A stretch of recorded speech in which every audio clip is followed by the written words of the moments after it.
Right, this video is me making the Stone Age hut housing for my final project.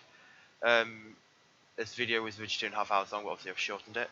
So it took me a while to try and get the right kind of look for the house, as I kept looking at my reference image. It was kind of as a circle, but also as a square. So first I tried to do it like this, manually without any referencing, and it started to not go into a circle, so that's why I deleted it. I tried again, and I thought this time I'll just make a load of cubes separately, rotate it, then join them, which I thought was a good idea at first. So as you can see on the video, is what I'm doing now, and then I just copied it all over, rotated it round, and then just extruded some of the sides to join it all up together. But as you'll see in a minute, I encountered a few problems when I wanted to bevel the object. So in a minute, I'm just going through the same process, selecting side, extruding it, moving it around, rotating it, making it join together. Try and make the sides not kind of touch or overlap, because then it would start messing up with the UVs and stuff as they're all separate objects. So I'm just going around the whole circle, just did one half and then joined it again, and then shorten up for the door. But then I go to bevel it, and this kind of happens as they all kind of, as they are all separate objects. It's not gone as I wanted, so I thought I'll try and fix it by moving stuff around, changing the bevels over, extruding some of the faces and stuff, but it just wasn't really working. Um, Going through the minute there, I'm trying to change all the bevel settings, move things around, trying to make things go net. Now here I'm selecting all the different faces, because the bevel it was more of it was a nightmare. You make loads of more faces, but it wasn't working. So there trying to. Then I thought, okay, I'm just going to leave this as my reference and just go back to point one again, where I'll use just one cube, just keep extruding it and stuff. And as I've got a reference, it's easier now. I know where I can put my angles and everything.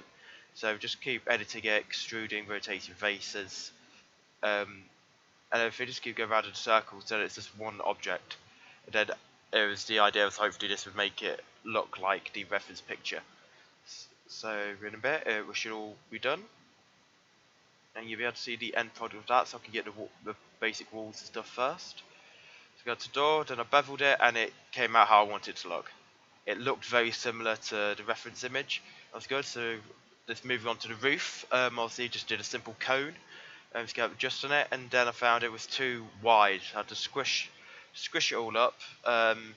So like that. So there we go. Got it as how I'd like, but the door was a bit too small, so I was just selecting these faces, and then move it out wide so the door was a bit bigger, like it is in the reference image. And now I was looking at video how to make the straw. So I was using the hair system in Maya. So as you can see going on there, go to end hair. Sort out the hairs, adjusting all the settings and everything, and there we got the hair system here. But then I remembered I had the bottom face, so it wasn't going to work. So I had to delete that bottom face and redo it again. Rescale the roof to how I wanted it, so it fit perfectly. So I'm going to use the hair system again, and that shows it all falling, but it wasn't really covering it, so I added more on. As it's a thatch roof, it needed to cover near enough the whole roof of it, of the whole, so you can't see the cone underneath. The only problem in this, obviously adding more hairs means the computer's going to run slow and start adding things there, because these are all dynamic. I've run into this probably quite a bit, and you'll see on some of the other videos that my system does slow down. Here, just going into the software that's at the built-in as Maya, so I've already got a pre-built thing of straw, so it's on the content searcher. So just going in there, still following a tutorial, there we go, got the first bit of straw, so just checking my reference image and just trying to get it all to fit perfectly so it looks like a thatch roof. So just messing around with the settings of the straw and increase it, increase the length, increase the thickness, decrease the thickness, make it flat and rotate it, make it follow the path of the hair more often. It's just really twiddly, and this is not the first version of the roof I made. As later videos I'll be underneath this one. I'll go back and edit the whole hair system again, try and reduce the amount of hairs I put on and stuff, but I'll be showing later. So yeah, so just trying to get it all perfect, trying to then like to group all the hairs together, apply the straw effect to every hair on that. So it's all factual. I was just checking how to group things. So I've got what the shortcut was, and I ended up being Control G. As you can see now, when it's all done, the straws and everything, it looks like thatch roof, but then I was like, it's not really covered at all. You can still see the cube underneath, you still be able to see the cone underneath, and it's not full like the reference image. So I was trying to go back to the settings and everything, just looking through how to do these things. checking up consumer quality, like just messing around with settings. I couldn't quite figure out which one it was, and I thought I'll just duplicate the hairs and stuff, but obviously on a cone it's not going to work fully, so I was like messing around with this, trying to make it thinner, trying to make it thicker to cover the whole ceiling. Go through here, just editing all the NURB curve. I added more hairs to it, so I'll just do the whole system again. And this is the point where it all resets, so trying to make it full. Because I've added over 1,000 hairs, it's going to slow down my system, which is not good, but it was what I was trying to do. As you can see, it's very slowly. This is sped up as well. This is sped up footage of it going down. And it was a nightmare.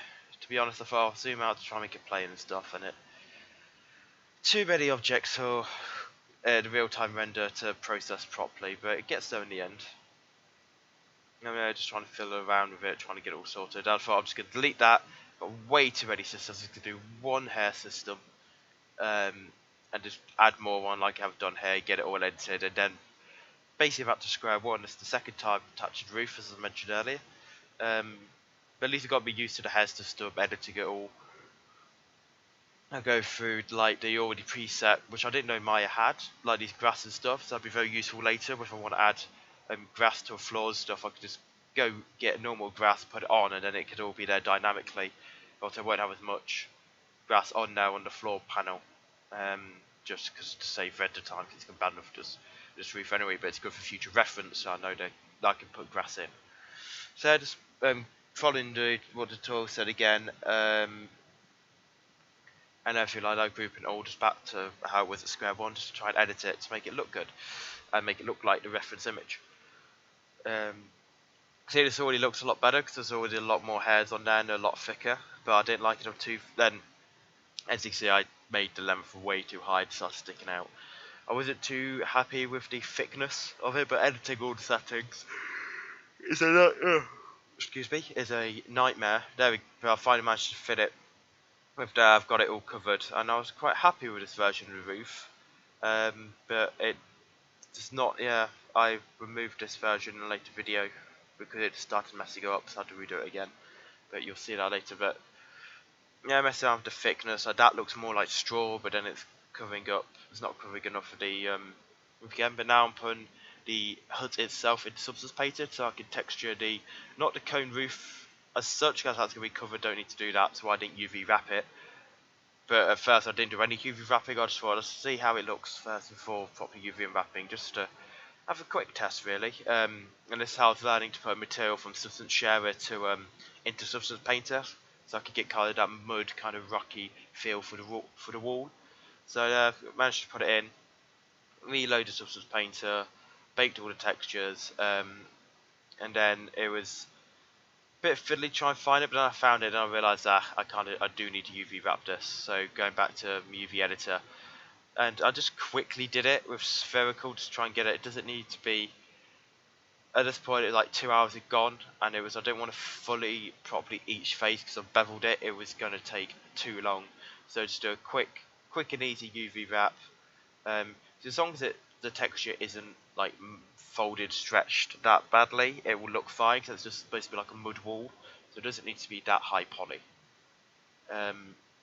Obviously the door becomes a bit of a problem on this right hand side here, as it's not fully it's more stretched. Don't know why. It was probably because the bevel one I didn't properly fully UV and wrap it, so like you can see there is a bit of a texture difference between that wall and the side panels. I came in to try and fix it a little bit, rotate it round so it looks more. I tried to properly UV wrap it here. Yeah, it still looked a bit funny. As then I realised, okay, I just need to rotate the UVs here to get it all in line. Control L to get it all wrapped in there. And yeah, it improved. It got better, but it wasn't perfect. I was just messing around with some of the settings just to see what it all looks like and extracting it all and putting it into Maya, which I'm still not too sure if I'm doing the right way. Like putting the right things in the right places, because the texture does not look exactly how I wanted it to look, or how it was in Substance Painter. But then that'll be something I need to follow up on and ask for help for future models and stuff. And here I was messing with world lighting, just ready to get out and get into the final image to see there. So thanks for watching, and thanks, and enjoy the next video.